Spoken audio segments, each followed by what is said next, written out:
بعض لوگوں کا مزاج یہ ہے کہ وزادار ہیں، جو اللہ نے دیا اس پر راضی ہیں، کوئی ہرس نہیں کوئی. اور ایک اور بات بھی، محنتی بندہ وزادار ہوتا ہے، باوقار ہوتا ہے. جو فارغ پھرتے ہیں نا، دوسروں کے سہارے جیتے ہیں، وہ وزادار نہیں ہوتے.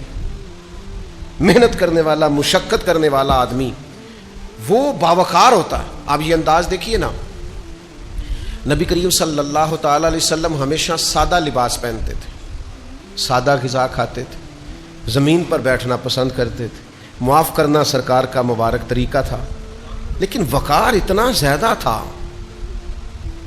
کہ صحابہ فرماتے ہیں کہ روب اتنا تھا سرکار کا کہ جو اچانک دیکھتا تھا نا وہ مرعوب ہو جاتا تھا، اس پر روب طاری ہو جاتا. لوگ اچانک دیکھتے تو کانپنے لگتے.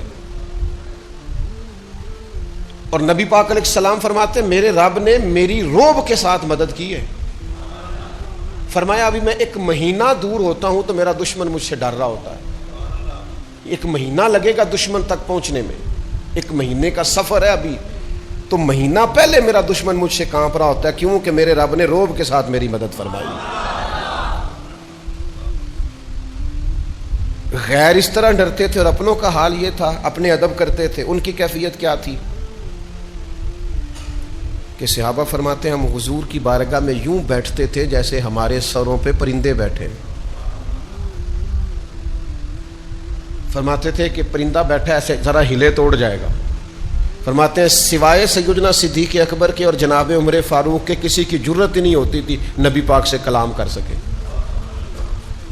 خود مولا علی شیر خدا جو پلے ہی آغوش نبوت میں ہے، جو رہے ہی کاشونہ نور میں ہے، حضرت مولا علی رضی اللہ تعالیٰ عنہ فرماتے ہیں مجھے نبی پاک سے کوئی سوال کرنا ہوتا تھا نا، حالانکہ سرکار تو بیٹھے ہیں مسجد شریف میں بالکل عام زمین پہ چٹائی پہ تشریف فرمائے، تو فرماتے مجھے کچھ سوال کرنا ہوتا تھا تو مہینوں لگ جاتے تھے، میں نبی پاک سے پوچھتا نہیں تھا، مجھے حیا آتی تھی، روب طاری ہوتا تھا میں حضور سے پوچھوں.